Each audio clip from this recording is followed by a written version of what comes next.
what's up, guys? I hope you're having a good long weekend. Unless you didn't have the day off, which would really suck.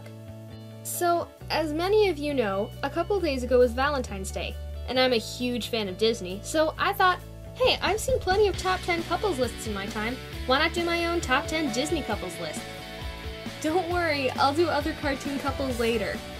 So let's get started.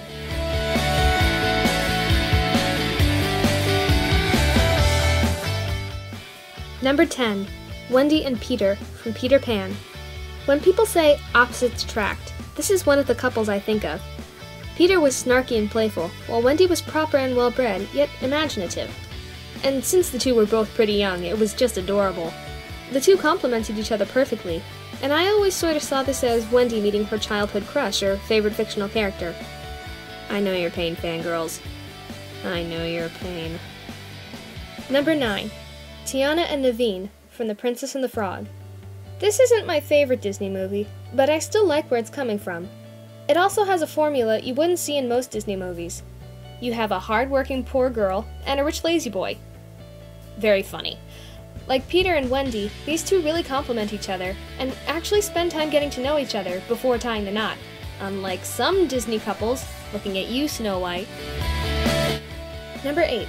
MEGARA and HERCULES from Hercules. One of the only sarcastic female leads in Disney, and one of the only brawn-over-brain male characters. Meg is the brain to Hercules' muscle, and Disney really found a good way to make these characters human. MEGARA is snarky and sarcastic, but still humane and emotional. Hercules likes the spotlight and is super strong, but isn't a complete musclehead, and is very loving towards the people he cares about. But we all know that the way the mythology depicted in the movie isn't accurate in the slightest. Ugh. Number 7. Giselle and Robert from Enchanted. The beginning of this movie is so ridiculous, it's almost a complete satire of other Disney movies. But as soon as Giselle comes to New York City, she meets Robert, a lonely businessman with a 6-year-old daughter and emotional baggage over the loss of his first wife. At first he seems void of emotion, but he soon opens up to Giselle and admits he's got the hots for her. But in all honesty, I kinda wanna see Patrick Dempsey go out with Idina Menzel in real life. Any other shippers? Anyone? Number 6. Bianca and Bernard from The Rescuers and The Rescuers Down Under. Not Disney's most popular movies, but I still really like these characters. Bernard starts out as a janitor to the Rescue Aid Society, and Bianca as the Hungarian representative. Bernard is jittery and nervous, but still cares for Bianca, as well as the kid they're rescuing, either Penny or Cody. Bianca still gets nervous around danger, but craves adventure and is all about rescuing kids in peril. And of course, every woman loves a guy that's good with kids. Number 5. Tarzan and Jane from Tarzan. Sorry, you're a classic guy meets girl from New World. What, is that not a thing? Never mind. While most other couples complement each other, these two learn off each other, in more ways than one. Jane teaches Tarzan how to read and write and general sophistication of England, her world. And Tarzan teaches her how to have fun like a gorilla, swing from vines, play with birds, act like a monkey. And everything he learned how to do in his world, the jungle. The scene where they meet and he pulls off her glove and sees that she has hands like he does is probably one of the most intimate Disney scenes I've ever seen. Complete silence, just the music in the background, him touching his hand to hers, it's perfect. One of the most amazing meeting scenes I've ever seen.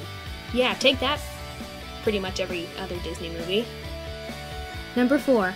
Esmerelda and Phoebus from The Hunchback of Notre Dame. One of my all-time favorite movies in general, Hunchback of Notre Dame has several elements that you wouldn't normally see in a kids' movie. Yeah, you know the phrase, pushing the envelope? Well, this movie pushed the envelope so hard it fell off the table. Anyway, unlike most couples, Esmeralda and Phoebus prove more comic relief than romance in the movie. The first thing they do when they meet is crack one-liners at each other and fight. But they still do care for each other, seeing as Phoebus took an arrow for Esmeralda and a family he saved, and how Esmeralda dragged him out of the river and stitched up his wound. And hey, this envelope off the table movie has to have some competent comic relief, unlike, oh dear God, no. Number 3.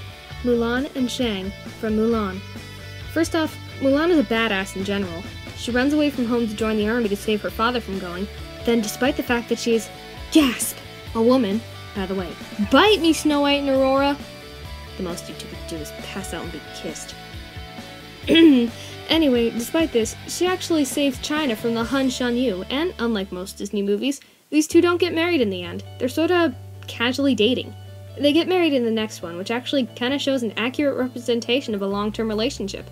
Still trying to work out the kinks. Kudos to Disney for being accurate. Aside from the talking dragon, of course. Number 2. Rapunzel and Flynn Rider, aka Eugene FITZHERBERT from Tangled.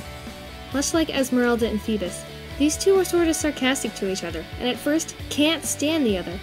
But soon, Rapunzel's almost childlike innocence and curiosity grows on Flynn, and Flynn's rugged bad guy look starts to grow on Rapunzel, despite the fact that she once knocked him out with a frying pan. Yeah, but that would be a fun conversation with the kids.